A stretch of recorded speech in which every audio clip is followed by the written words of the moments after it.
ازاي تعمل طبق رز بالخلطة كامل فيه 350 سعرة و25 جرام بروتين بصوص الطحينة دايت. هو هنا المايك كان بايظ ما كانش شغال، بس يعني بعد ما انا دقت اللي انا فاكر ان انا كنت بقول ان هي جامدة. السلام عليكم، معكم سليمان وفيديو جديد. النهاردة هنعمل رز بالخلطة دايت. كالعادة هحسب لكم السعرات بالماكروز بكل حاجة، كم فيه كم جرام كارب، كم جرام بروتين. في صرصار الليل هنا عمال يعمل صوت، بس anyway هحسب لكم كل حاجة تبقى ظاهرة هنا او تبقى ظاهرة وانا بطبخ. والنهاردة هعمل طريقة الرز بالخلطة دي على طريقة ابو جوليا. اكشلي هو ابو جوليا ما عملش رز بالخلطة، لان الرز بالخلطة دي اكلة مصري، وعنوان الفيديو بتاعه كان في بتاع ده كبدة دجاج. فجبت كبدة دجاج وقطعتها، ادي الطبق بتاعها.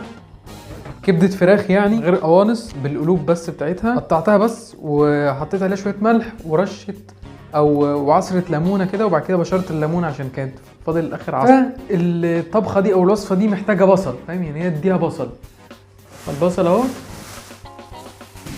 بصل وقرن فلفل. اديها 3 بصلات مع ال 400 جرام الفراخ، عشان كل يوم اخد 100 جرام، لان انا 100 جرام فيه 22 جرام بروتين، ما محتاجش اكتر من كده في الوجبه، فبيس محتاج، بس يعني هنظبط الكلام دلوقتي. بسم الله، يلا بينا نبدا.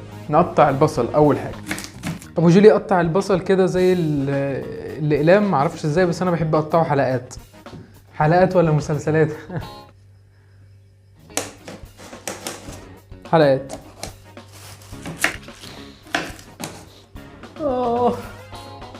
جرحوني وقفلوا الارزخانات، لا قالوا لي ازيك ولا سلام. العيال كلها تنزل تقعد بكره ترجع بيوتها، الا انا قاعد هنا. ده شيء حلو قوي يعني، انا فرحان اصلا.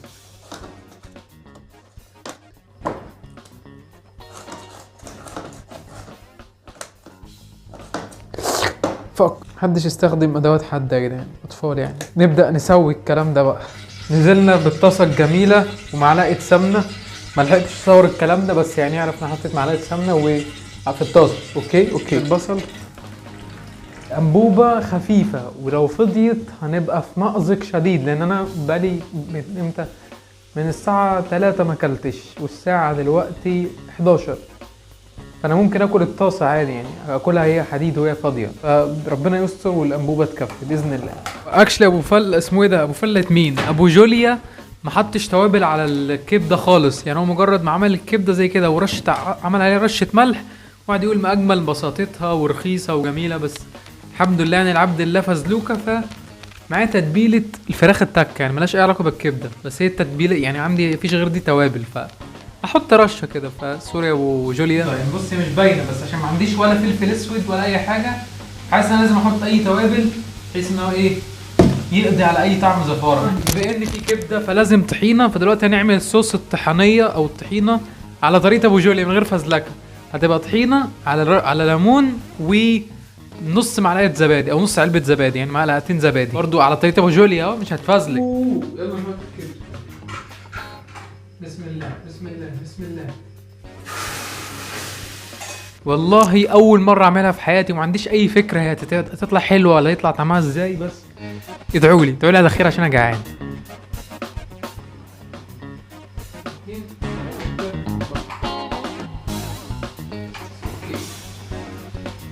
حاسس انها هتطلع حلوه ان شاء الله، يا رب اساسي يطلع من حد. ملح على طريقه ابو جولياز.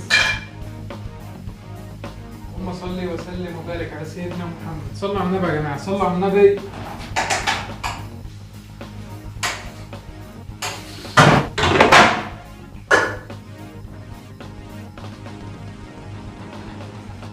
وانا كنت بصور شفتوا كده، قلبناهم وغطيناهم وحطينا الفلفل وظبطنا الكلام، انتوا شفتوا مش لازم اشرح.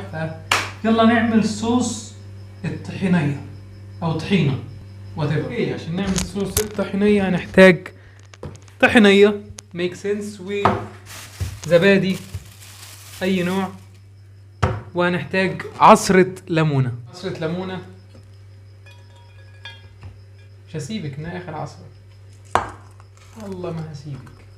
وهنحط مقدار زي معلقه طحينه خام كبيره، طحينه اللي هي يعني طحينه سمسم من غير اي اضافات ولا زيوت ولا اي حاجه. بسم الله يا مسهل. بعشق الطحينة الخام، بالنسبة لي زي زبدة الفول السوداني كده، فاهم؟ فيها دهون صحية وفيها بروتين بس عالية السعرات. 100 جرام فيها 700 سعرة أو 650 سعرة بالظبط، فقلق منها، خلي بالك.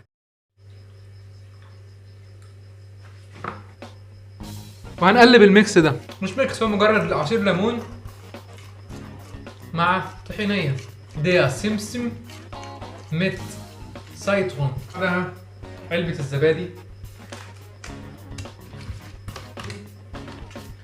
صوص طحينة دايت. علبة الزبادي دي فيها 70 سعرة، والمعلقة الصغيرة من ديت فيها 30، يبقى 60 و70 150، يبقى الطبق ده كله من الصوص فيه 150 سعرة.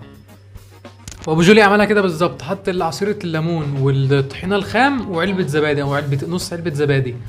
انا حاسس ان انا لو كنت هتفزلك كنت ممكن احط رشة بودرة توم او توم باودر، لكن مش هتفزلك لان ما عنديش توم باودر اصلا. اوه شيت، ما شاء الله ما شاء الله، الريحة بقت حلوة.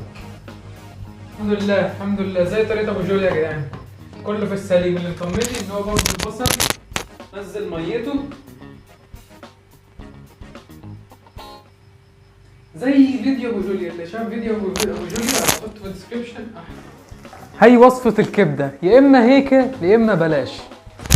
خلاص دلوقتي يا جدعان الكبدة استوت اصلا، بس هنعمل يعني سايبها، وطيت النار على الاخر عشان تاخد سنة قرمشة كده، او اللي هي ايه، عارفين ليه الحروقة؟ مش عارف اوصل لكم، بس اكيد في ناس عارفاه الحوار ده. وهنعمل دلوقتي الرز عشان يبقى اسمه رز بالخلطة. ممكن اكل الكبدة زي ما هي على كده، لكن انا ما عنديش عيش، مش عارف، انا بتكلم بصراحة حاسس ان انا براب. ممكن اكلها بعيش، بس انا ما باكلش عيش عشان العيش فيه كارب كتير. فهحط بالظبط معلقتين رز اللي هم بعد ما بيستووا بيكونوا حوالي 7 معالق او معرفش، يعني هخليهم 50 جرام رز اللي فيهم 75 سعر، عشان مش عايز اكل كربوهيدرات كتير قبل ما انام، عشان وانا نايم احرق دهون ما احرقش من الكرب. قصه مالكش اي علاقه بيها، بس ممكن يكون حد مهتم ان هو يخس فيهتم بالمعلومات القيمه اللي انا بقولها. لو حد عايز يجي لي ينزل لي باتل، ينزل لي اراب معاه في الطبخ. اوكي يلا بينا، يلا. ها رز وطماطم فلفل انا هعمل رز. الرز فين الكوبايه المعياريه؟ نص الكوبايه ديت 50 جرام، ممكن نحط شويه تاني عشان خاطرك انت بس. هنا السريه لعمل الرز، يعني طريقه كل عليك. في معلومه ما كنتش عارفها بقالي شهور، بعمل الرز من غير ما يتغسل. بعد كده امي قالت لي انت المفروض تغسل الرز، فلسه مكتشف ده من قيمه اسبوعين تقريبا. استنى كده، صفي الرز، فعلا طلعت منه حاجات سودا زي التراب، فعشان كده لازم نغسل. نملى الحله شويه ميه، عملت الرز. الله على الريحه، والله ريحه حلوه عكس توقعاتي تماما، الحمد لله. بصوا يا جدعان، بسم الله ما شاء الله، زي ما شايفين هي دي الحروقه اللي انا عايزها. هو دول كلهم عباره عن 400 جرام، 400 جرام ب 35 جنيه. ده انا كمان جايبهم مع بتاع ده اللي هو حاجات متلجة، يعني لو انت جايبها من فرارجي طازة هتبقى ارخص، يعني رخيصة. وال100 جرام فيهم 22 جرام بروتين زي ما انت شايف، كبدة الفراخ، وفيها 4 جرام كارب بس، فيها جامدة قوي للناس اللي بتنشف تحاول تخس، وفيها 4 و7 جرام دهون، يعني مش محسوبة. يعني لازم بجد تجربوها. عالية البروتين، رخيصة، وطعمها حلو، ولسه هندوق الصراحه عشان ما اكدبش. الرز لما يستوي هناخد 100 جرام فراخ نحطهم على ال بتاع 100 جرام كبده نحطهم على الرز، وهنحط على الفراخ اللي هي قبل ما نحطها على الرز شويه صلصه عشان تبقى رز بالخلطه. يبقى انا ما عملتش كليك بيت والعنوان المكتوب عنوان صح. انا بتكلم كتير. قطعه معرفش، انا حاسس ان انا بايلوت طيار بالمنظر ده، بس عشان تسمعوني يعني. هيت حتة كبدة مع البصل وفلفل، بسم الله الرحمن الرحيم.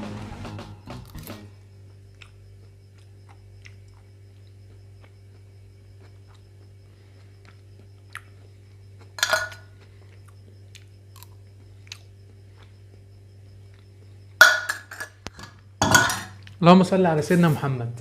والله تحفة تحفة، أول مرة أعمل حاجة زي كده، نفس طعم بره بالظبط. ده اللي مخليني إن أنا حاسس إن أنا طبختها صح. كنت بجيبها من واحد بتاع مشويات اسمه ابو خالد في عين شمس، موجود شارع العشرين. مش بعمله دعايه، بس هو يعني كان هعكس عليه الدعايه. كنت بجيب منه طبق رز بالخلطه ب 15 جنيه، بيبقى حاطط لي فيه بالظبط 4 كبديات، يعني 4 يعني حوالي 30 جرام كبده مثلا او اقل والله، 4 كبديات وشويه بصل ورز بقى زي ما انت عايز. كان رز بيبقى طعمه حلو الصراحه، بس ليه ب 15 جنيه وزمانه غالي كمان، خلاها ب 20 جنيه. شايف انا عامل الجرام الهرم ده كله طن كبده بالبصل، كلفني 35 جنيه وجايب نص كيلو بصل ب 5 جنيه، 40 جنيه. وهقعد تقريبا 4 ايام باكل فيها. فما تغلوش الحاجه يا جدعان، ما تغلوش الحاجه، ما تخلوناش نطلع مواهبنا.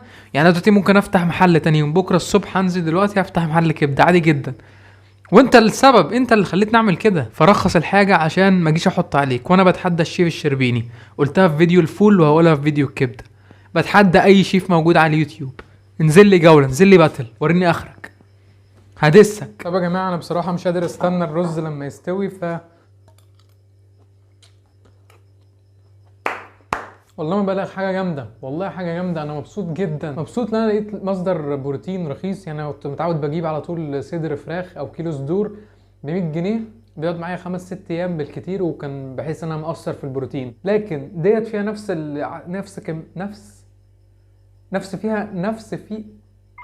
فيها نفس مقدار البروتين بتاع الصدور، وفي نفس الوقت ارخص. 400 جرام 30 جنيه ولا 35 كيلو حوالي ب 60 جنيه، وفي نفس الوقتين طعمها جامد والله، طعمها احلى من الصدور بالنسبه لي، او انا يمكن اتعودت على طعم الصدور. فيعني جرب اي حاجه متاحه دلوقتي، جرب اي حاجه قدامك، عشان حتى لو طلعت وحشه، يعني ده الاسوأ الاسباب لاسوأ الظروف، لو طلعت وحشه فعلى الاقل يبقى انت اسمك جربت، مش تطلع حلو وتقول يا ريتني كنت جربت، فاهم؟ فجرب اي حاجه دلوقتي قدامك، جرب اي حاجه متاحه، وبجد لازم تجرب الكبده دي اول حاجه تعملها. لسه باكل عنب. بالنسبه لي انا وداع من صدور الدجاج، كل اسبوع كبد الدجاج بيرفكت. انا قربت اخلص الطحينه والكبده اصلا من قبل ما الرز يستوي، انا عمال انقنق، طعمها حلو والله، لازم تجربها. سلام. خلاص بقى، سلام. اعمل حاجات اليوتيوبرز دي، اشترك في القناه، اعمل لايك، الكلام ده. سلام.